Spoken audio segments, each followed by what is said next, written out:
Hey guys, it's Martha. It's week 26 of my OptiFast adventure.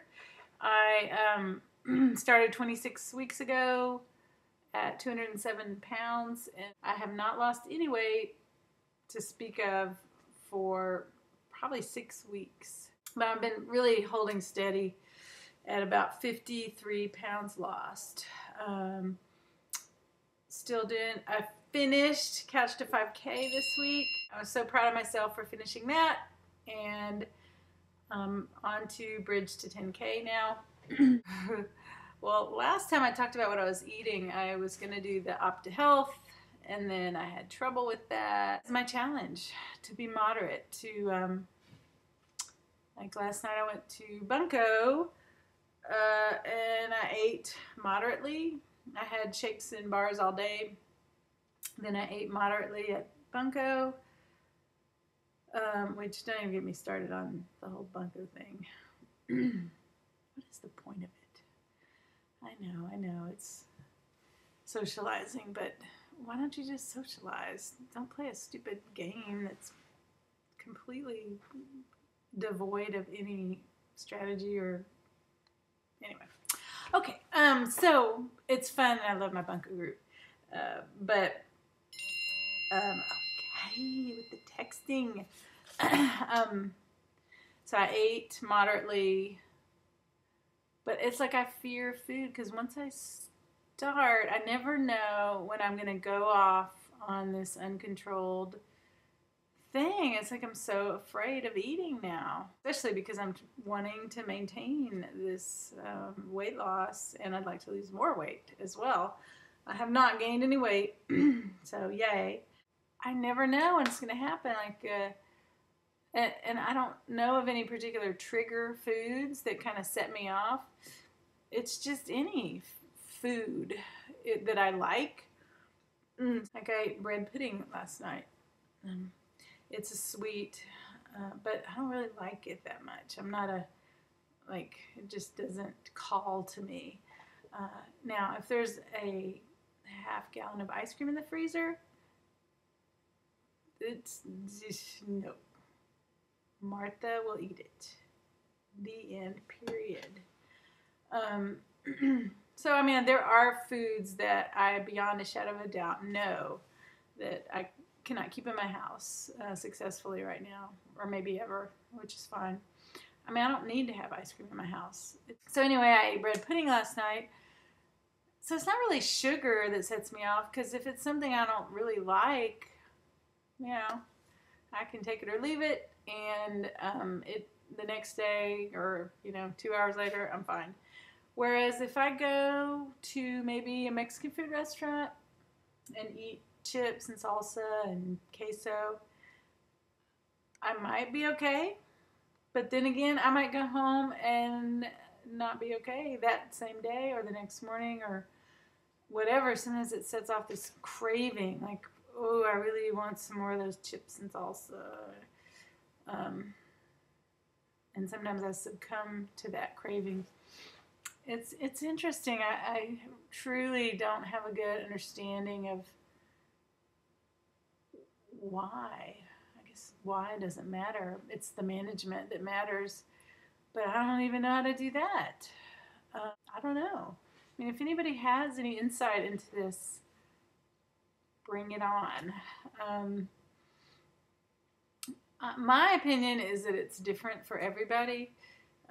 There are those that subscribe to no sugar, no flour, no, pastas. But, I don't even like pastas. I don't like rice, things like that. I mean, I like it, okay, but I have no problem eating them in moderation.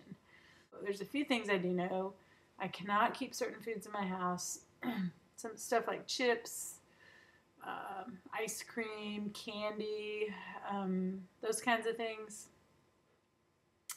I will consume if they're here and I'm in the right frame of mind, or the wrong frame of mind, if you will.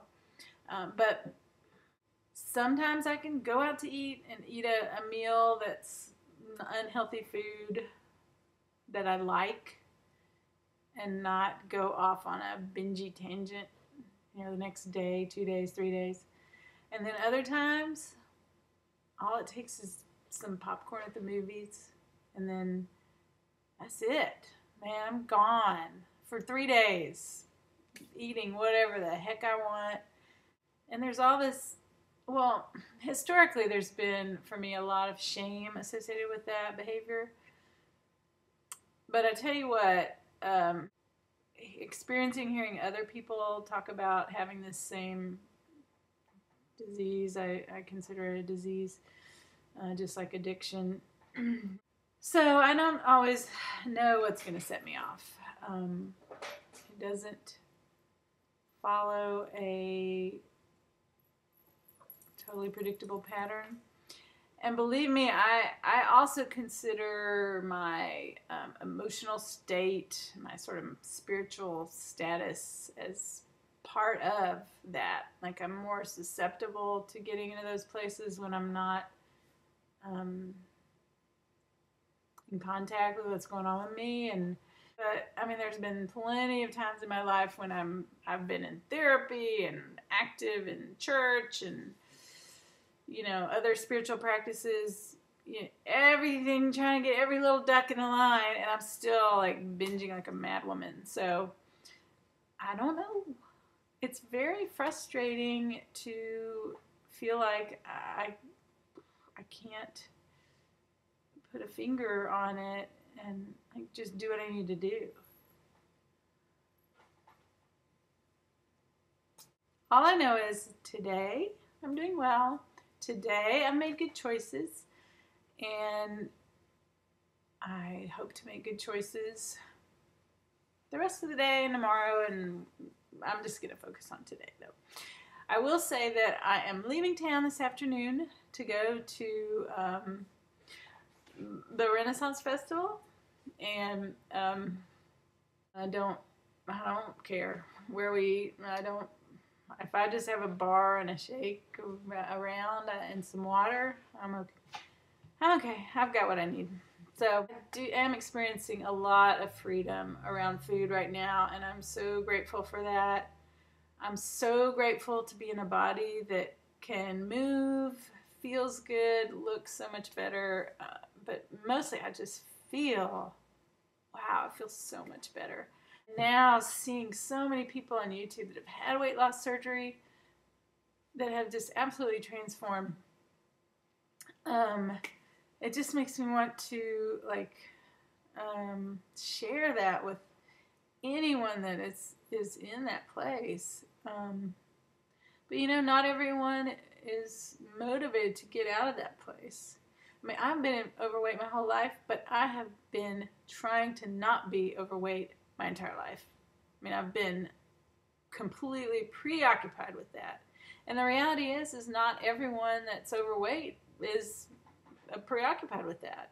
They're actually, you know, satisfied or fine, or, you know, they've accepted it, or what have you. So I am just trucking along, not putting a lot of pressure on myself right now to lose more weight, working towards moderation. And Andrea Lapband, she's been such an inspiration to me, but what she talks about is exercising 3 times a week. Something you can do, something I can do the rest of my life. That just makes all kind of sense to me. I have done triathlons, I have pushed myself, I have, you know, berated myself, beat myself up. No more. And I have been crazy about it in the past. So been there, done that. That didn't work for me. So maybe that's what part of this journey is about, is figuring, just like marking off the stuff that doesn't work. Okay, that didn't work. That didn't work. That didn't work. Identifying the things that do work. And everything in between, well, just try to learn what you can from it. I hope you all have a wonderful weekend. The holidays are coming. Love me some Christmas time. So, y'all take care. Bye.